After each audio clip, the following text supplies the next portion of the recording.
السلام عليكم الإخوان، مرحبا بكم في فيديو جديد ونتمنى تكونوا بخير وعلى خير. الفيديو ديال اليوم كيعالج جوج ديال المواضيع. أولا قضية إلياس المالكي اللي رجعت بواحد القوة بعد الإعلان على البراءة ديالو من التهم اللي تعرض ليها بحال الدعارة مثلا. في هذا الفيديو غادي نشوفوا شنو وقع بالضبط، شنو قال القضاء وشنو الدروس اللي خصنا نستافدوا منها كمغاربة. الموضوع الثاني كيتعلق بخلية زيرو تفاهم، غادي نشوفوا الخرجة ديالتهم مؤخرا. الإعلام يحاولوا ينفيو عليهم تهم اللي صدرات من بزاف ديال الناس، وغادي نحاولوا نخرجوا بواحد الخلاصه شنو هي الخطوات الجايه اللي باغي يقوم بها فريق خلية زيرو تفاهم. في هذا الفيديو غادي نشوفوا مقتطفات من الجانبين ونناقشوا الاحداث اللي وقعوا. غادي نقدم واحد الخلاصه وتوضيح من خلية زيرو تفاهم بخصوص الاتهامات ديال الابتزاز والتشهير اللي تروجت مؤخرا عليهم. وهذه الخليه كتاكد انها مستمره في محاربه التفاهه والاجرام الالكتروني، وكتعلن لجوءها للقضاء وتقديم شكايه رسميه بسبب التشهير والتهديد. فالنقاش كامل كيبقى في واحد الاطار ديال القانون، وانهم تيعبروا على الثقه الكامله ديالهم في القضاء المغربي، وكيأكدوا انه لا صلح ولا تنازل في هذه المعركه. وغادي نشوفوا كيفاش هذه الخليه ديال زيرو تفاهه كتخرج بواحد الفكره قويه وواضحه يهضروا فيها على المعركه اللي دايرينها ضد التفاهه والجرائم الرقميه، وكيفاش تعرضوا لتهم كاذبه وضغوطات باش يتنازلوا، ولكن ما اختاروش التنازل، انما اختاروا الطريق الصعيب. اختاروا انهم يمشوا في واحد الطريق بالقانون لانهم ثابتين على المواقف ديالهم اللي كتنبع من الاخلاق. الكلام ديالهم مباشر على محاولات الابتزاز وتشويه السمعه ديالهم والضغط حتى على العائلات ديالهم. هنا كانت رساله واضحه، ما كاين لا تنازل لا صلح، والمعركه مستمره حتى النهايه. وتيقولوا بان الوقت كفيل انه يبان فيه الحق من الباطل. خليونا نتصنتوا لهذا الفريق ونكملوا النقاش ديالنا. للاسف الشديد جهات معاديه لمحاربه التفاهه والجرائم الرقميه اجتهدت وابدعت في تلفيق تهم الزائفه والكاذبه في حقنا، لدرجه انهم اصبحوا يلفقون لنا وقائع لا علاقه لنا بها لا من قريب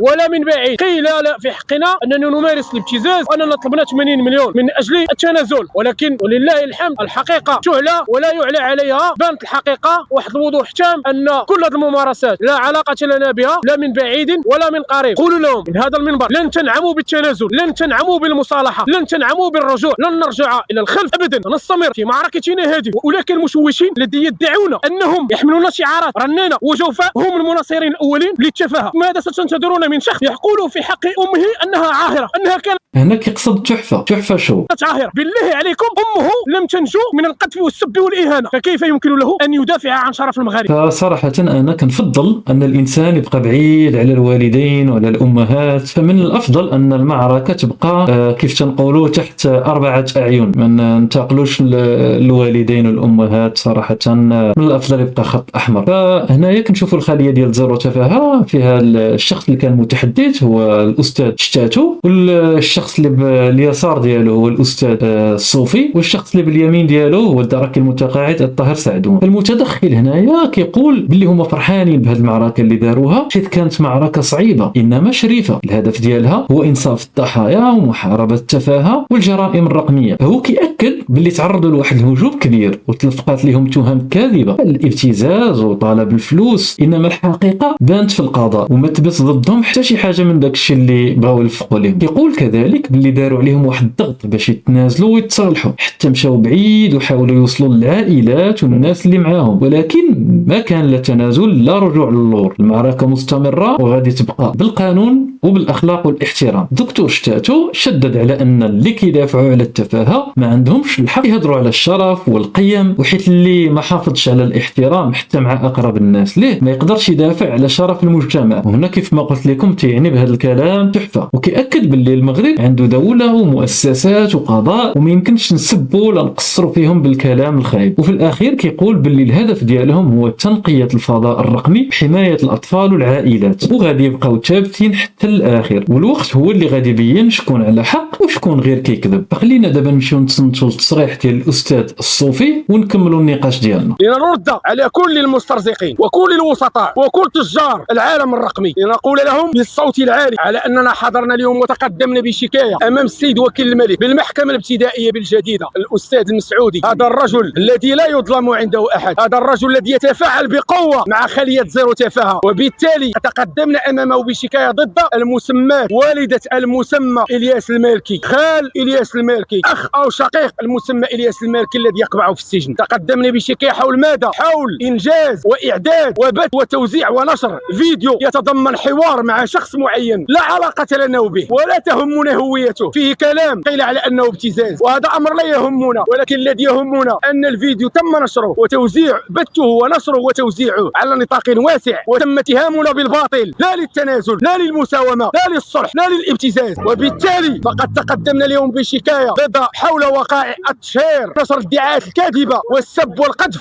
وغيرها من الأفعال التي يجرمها القانون. لقد تم التشهير بنا عن طريق قناة معينة لا أريد أن أسميها، تم التشهير بنا واتهامنا باطلا وزورا وبهتانا على أن ذلك التسجيل الذي تم تدريبه والذي تم بثه ووزعه على نطاق وتوزيعه على نطاق واسع أن أصحابه هم مناصرين لنا أو تابعين لنا، وهو أمر ما أنزل الله به من سلطان نستنكره. ونحن لا علاقة لنا بالحوار الذي دار في ذلك الفيديو، ولا علاقة لنا بالأستاذ شقرون الذي ينوب عن أصحاب الطاكسيات. الأستاذ الصوفي كان واضح، المقصود هنايا هو تحفة. الأستاذ كيأكد باللي تعرضوا للتشهير هو وناس آخرين الطاهر سعدون، ولكن ما خضعوش وما تراجعوش، وبسبب هذا الشيء تقدموا بواحد الشكاية رسمية قدام وكيل الملك في المحكمة الابتدائية بالجديدة ضد إلياس المالكي وتحفة شو وأفراد من العائلة ديال إلياس المالكي بسبب نشر وترويج فيديو كاذب كيتهمهم بالابتزاز. يشدد باللي الخلية ما عندها حتى علاقة بهذا الفيديو، ما عندها حتى علاقة بأصحاب الطاكسيات، وكينوبوا غير على جوج ديال الجمعيتين واللي معروفين وأنهم ما عندهم حتى شي علاقة بالأستاذ شقرون. وكيقول باللي الناس اللي داروا هذه الحملة ضدهم راهم تعراو قدام المغاربة والشعب ولا واعي وما بقاتش كنطالع عليه بحال هذا الحيال. الأخير كيختم باللي ما كاين لا صلح لا تنازل لا مساومة، غادي يبقاو يحاربوا التفاهة بالقانون، كيثيقوا في القضاء، وكيأكد أن قلوبهم عامرة بالإخلاص والوعد اللي قطعوه مع المغاربة. فدابا خلينا ندخلوا للموضوع الثاني، وهي الخارجة ديال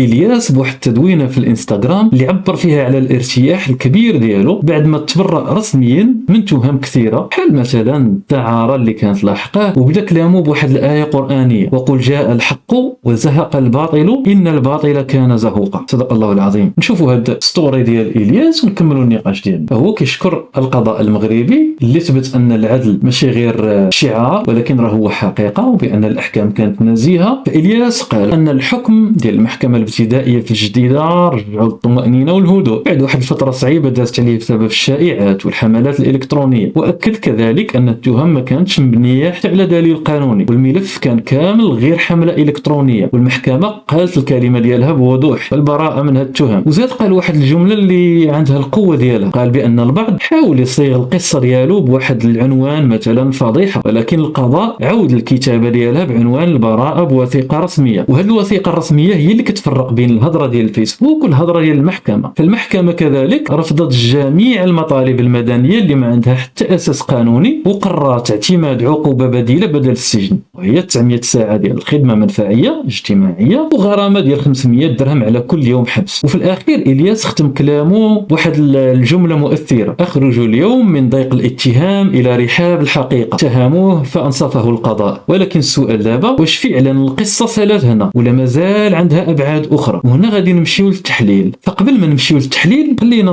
نسمعوا المحامي ديال إلياس ونكملوا النقاش ديالنا. كان منطوق الحكم هو إدانة ومعاقبته ب10 أشهر حبسا نافذا كعقوبة أصلية، وغرامة نافذة قدرها 20,000 درهم، وباستبدال عقوبة أصلية متعلقة بالحبس بعقوبة بديلة متمثلة بغرامة يومية قدرها 500 درهم عن كل يوم مما تبقى من المدة الحبسية المحكوم بها، وكذلك ب900 ساعة عمل من أجل المنفعة العامة. بالمطالب المدنية التي كانت تقدم بها مجموعة من الأشخاص ادعوا أنهم ضحايا لبعض من الأفعال التي كان إلياس متابعا من أجلها، وقد قضت المحكمة بعدم قبول هذه المطالب المدنية. مدة 10 أشهر كانت تعكس عقوبة توفر فيها القسط الأوفر من العدل، لكن الحمد لله كما كنت أقول دائما فإن ثقتنا في عدالة المحكمة الابتدائية بالجديدة فهي ثقة مطلقة. المحكمة ارتأت أن تستبدل العقوبة الحبسية بعقوبتين بديلتين، والأمر الذي يعكس قناعة لدى المحكمة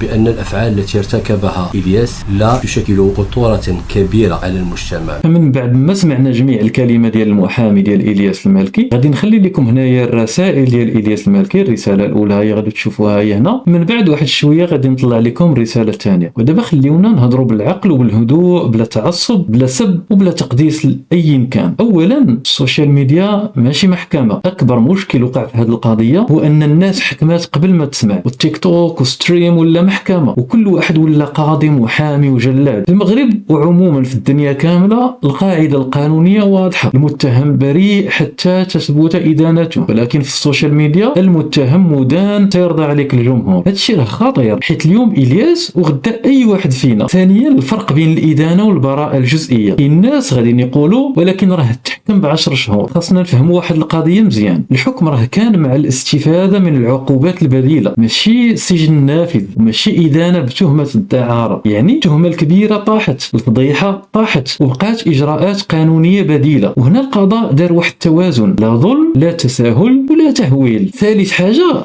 الحملات الإلكترونية، شكون استفد منها؟ خلينا نكونوا صراحة، بزاف الناس داروا محتوى على ظهر القضية، عناوين صادمة، فضيحة مدوية، سقوط أخلاقي.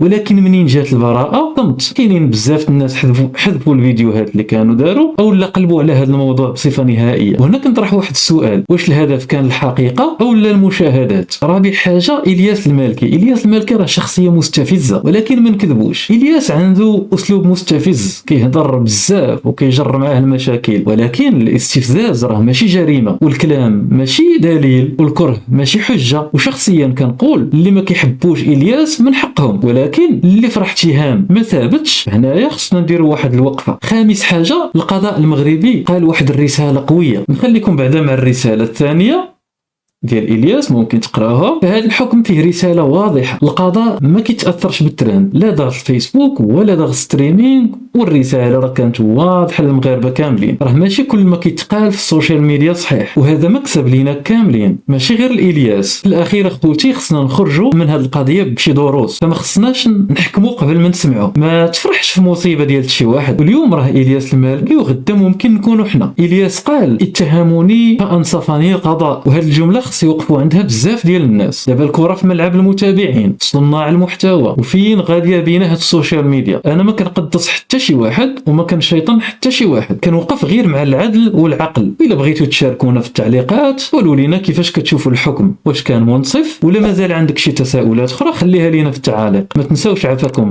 لايك الى عجبتكم هذه الحلقه، وديروا اشتراك للقناه، وخلي النقاش يكون محترم بيناتنا. وتحياتي لكم احبائي.